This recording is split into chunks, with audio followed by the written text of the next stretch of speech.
సుందర కుమారస్వామి జాతీయ బీసీల అధ్యక్షుని ఈ రోజు ముఖ్యంగా బీసీ రిజర్వేషన్ల సాధన సమన్వయ చేసి ఆధ్వర్యంలో ఈ రోజు ఇక్కడ మాట్లాడడం జరుగుతూ ఉంది.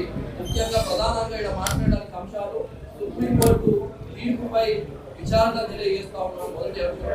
రెండవ అంశం 18న యావత్ బీసీ జాతి అందుకు ప్రకటించిన విషయం తెలిసింది. ఈ సందర్భంగా మాట్లాడడానికి ఇక్కడికి రావడం జరిగింది. ప్రజాస్వామ్య దేశంలో బీసీలకు సామాజిక న్యాయం అందరి సాక్షిగా ఉండడం చాలా బాధాకరమని తెలియజేస్తా ఉన్నారు.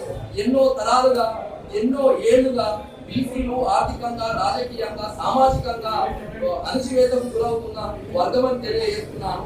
ఆనాడు బ్రిటిష్ పాలన నుంచి విముక్తి పొందిన బీసీలు ఇప్పటికీ అన్ని రంగాల్లో వెనుకకు నెట్టివేయబడ్డారని తెలియజేస్తున్నారు. ఈ రిజర్వేషన్ల పోరాటం ఇది కేవలం రిజర్వేషన్ల పోరాటం కాదు, ఇది ఆత్మగౌరవ పోరాటం, ఆత్మగౌరవ ఉద్యమం అని సందర్భంగా తెలియజేస్తా ఉన్నాం. మనందరికీ తెలిసిందే, స్థానిక సంస్థల్లో రిజర్వేషన్లు 42% రిజర్వేషన్లు కల్పించాలని తెలంగాణ రాష్ట్ర ప్రభుత్వం జీవో నంబర్ 9 విడుదల చేసిన విషయం. ఆ తర్వాత హైకోర్టులో స్టే విధించింది. ఆ తర్వాత నిన్న సుప్రీంకోర్టు కూడా పోతే హైకోర్టులో విచారణ జరుగుతున్న సందర్భంలో మేము జోక్యం చేసుకోలేనని ఎస్ఎల్పీని కొట్టివేయడం జరిగింది. ఈ రోజు సామాజిక న్యాయానికి విరుద్ధంగా సుప్రీంకోర్టు కూడా వ్యవహరించడం చాలా బాధాకరమని ఈ సందర్భంగా తెలియజేస్తా ఉన్నాను. అంతేకాదు దశాబ్దాలుగా ఈ వర్గాలు అణచివేతకు గురవుతున్నాయి. అవకాశాలు రావాలి అంటే అడుగడుగున అణచివేతకు కొట్టివేయబడుతున్నాయని ఈ సందర్భంగా తెలియజేస్తాం.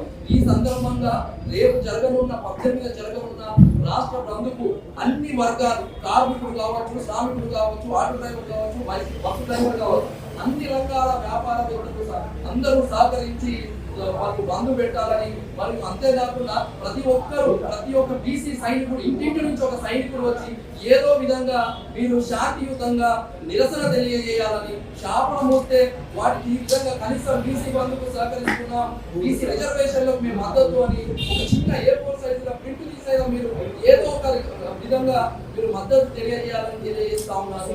ఈ సందర్భంగా ఇది ఈ రోజు తెలంగాణ రాష్ట్రంలో జరుగుతున్న ఏదైతే ఈ యుద్ధ వేరి ఇక్కడ జరుగుతున్న అగ్ని జ్వాలలు ఢిల్లీ దాకా పోవాలని, అవసరమైతే కేంద్ర ప్రభుత్వం మెడలు వంచి ఏదైతే రాజ్యాంగంలోని సవరణ చేసుకొని 9వ షెడ్యూల్లో కూడా పెట్టి మేము మా హక్కులను సాధించుకుంటామని తెలియజేస్తా ఉన్నారు. మరి అందరికీ తెలిసిందే, తమిళనాడులో ఒక సైటేషన్ ఉన్నది. ఎప్పుడైతే ఈ రోజు తెలంగాణ రాష్ట్ర ప్రభుత్వం విద్యా ఉద్యోగాలలో మరియు స్థానిక సంస్థల రిజర్వేషన్లు అసెంబ్లీలో ఏకగ్రీవంగా అమలు చేసి గవర్నర్ పంపించింది, అది అక్కడనే పెండింగ్ ఉన్నది.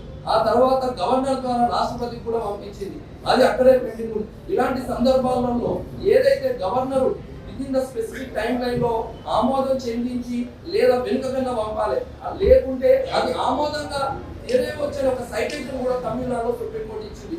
దానికి అనుగుణంగా ఇది సాధించుకున్నట్టే కదా అని నేను తెలియజేస్తున్నా. జీవో9కు అడ్డు రాకుండా మా హక్కుల సాధన కోసం, మా రిజర్వేషన్ల కోసం, మా ఆత్మ గౌరవం కోసం పోరాటాల గడ్డ తెలంగాణ గడ్డ నుంచి ఇది పోరాటం జరుగుతుందని తెలియజేస్తున్నాను. ఖచ్చితంగా మేము మా హక్కులు సాధించుకుంటామని తెలియజేస్తున్నాను. జై బీసీ, జై బీసీ.